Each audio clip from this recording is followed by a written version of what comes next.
Assalamualaikum and selamat sejahtera to my lecturer, si ELYAS SULAIMAN MOHANDAS, and to all my friends.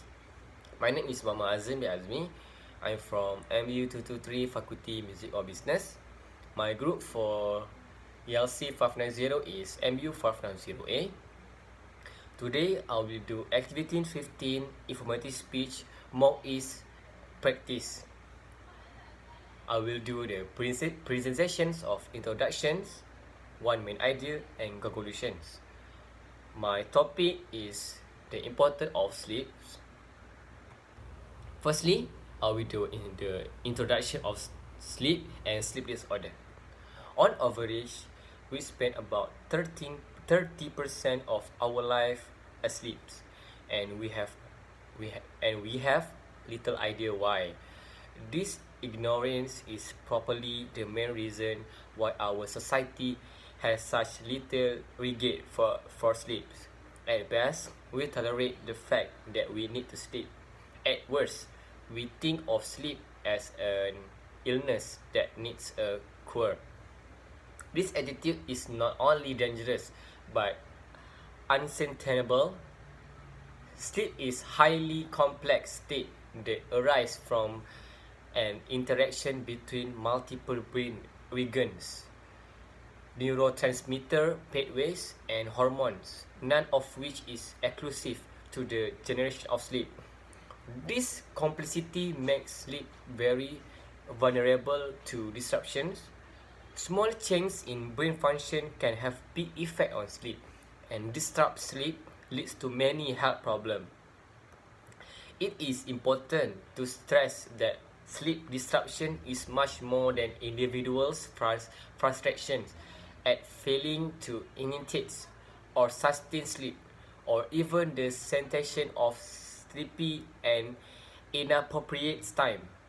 Disturbed sleep is closely linked to an increased susceptibility to a broad range of disorder, ranging from poor vigilance and memory to reduced mental and physical reaction time, reduced motivations, depressions, insomnia, metabolic abnormalities, obesity, immune impairments, and even a greater risk of cancer. Despite the importance of sleep to overall health, basic training in medicines still largely ignore sleep. Medical students might get one or two lectures relating to sleep, and this will almost certainly be devoted to a dry discussion to electrocardiogram (EEG). General practitioners know relatively little about sleep and even avoid the topic, fearing any discussion will take up too much time. In ophthalmology, striking sleep problems have been known in patients with progressive degenerative diseases such as inherited retinal degenerations and disorders such as glaucoma and cataract. In this case, the sleep disorders are associated with the crucial role of the eye in directing the daily pattern of light and the dark to align sleep to the 24-hour cycle.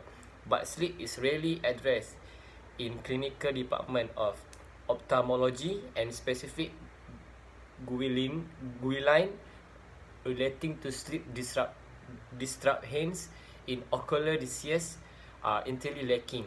There is better news in physiatry, where there is growing appreciation of the importance of sleep. Many mental illnesses are commonly associated with highly disturbed sleep, and many of the health problems that arise from disturbed sleep are also seen in mental illness. Formerly, sleep disruption was dismissed on the basis of social isolation or meditation, but emerging research suggests that common overlapping brain pathways are effect in mental illness and sleep disruptions, and the stabilization of sleep can provide a very valuable therapeutic target for many forms of mental illness. The Oxford Handbook of Sleep and Sleep Disorder provides an accessible and comprehensive overview of the biology of sleep, the classification of sleep disorder, and the prevalence and effect of sleep disorder in a range of clinical and non-clinical disorder. Editor Mori and Ispy have done an excellent job of bringing coherence to the 40 multi-authored chapter that span most, but not all, clinical related topic. I will have liked to say more on genetic of sleep and the importance of light exposure in regulating sleep. But there's a minor quibbles. Clinical traumas relating to sleep have tended to focus on EEG and polysomnography, the exclusion of almost everything else. This book introduced this topic well, but with light touch, the reader is not assaulted by endless EEG trace. Reader is led gently by the hand through the fascinating neuron science of sleep and how appreciation the basic science has led on understanding of the clinical relevance of sleep in so many different settings. I hope this book will become recommended reading for all clinical practitioners. So this is the book from Oxford Library of Psychology that tell about sleep and sleep disorder. So next I will do the main idea. So the main idea is most teens need 8 to 8 hours of sleep each night, but many teens have trouble sleeping. Lack of sleep can affect everything from our emotions to how we focus on tasks like driving. It can affect sport performance, increase our chance of getting sick, and may be linked to weight gain in some people. How can we get the sleep we need? Here are some ideas. So from the main idea, I list five the idea that can we get a better sleep. So first is be active during the day. You probably notice how much running around little kids do and how soundly they sleep. Take a tip from toddler and get at least 60 minutes of exercise away. Physically activity can decrease stress and help people feel more relaxed. Just don't work out too close to bedtime because exercise can wake up before it slow you down. Second is avoid alcohol and drug. A lot of people think that alcohol or drug will make them relax and drowsy, but it's not the case.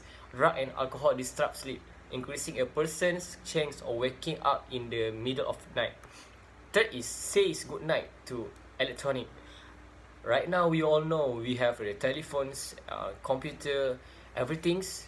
So expert recommended using the bedroom for sleep only. If you can make your bedroom a teach-free zone, at least shut everything down an hour or more before light out. Nothing say wake up something going on, like the boost of text or ping of an I am in the headphones. Next is keep a sleep routines. Going to bed at the same time every night help the body expect sleep.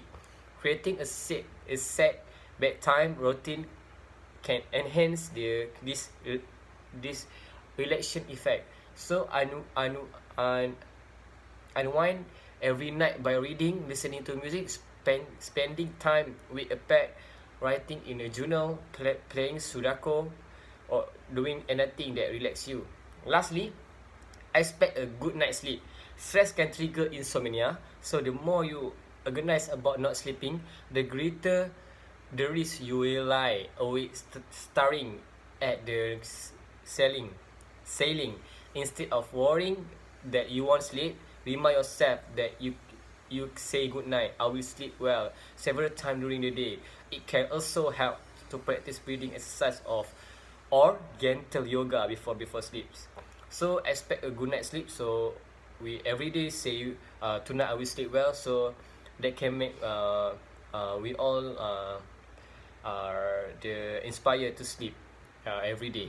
So lastly, the conclusion is for my day portal of sleeps or informative speech is in conclusion, As human being who practice healthy living, we need to know and we need to do the sleep well. We all know sleep so important, so we must to get a better sleeps, do what sleeps work and everything. So for me, yeah, sleep is so important to get we are get us a better living and energy, everything's about us. So that's all for me for the activity 15.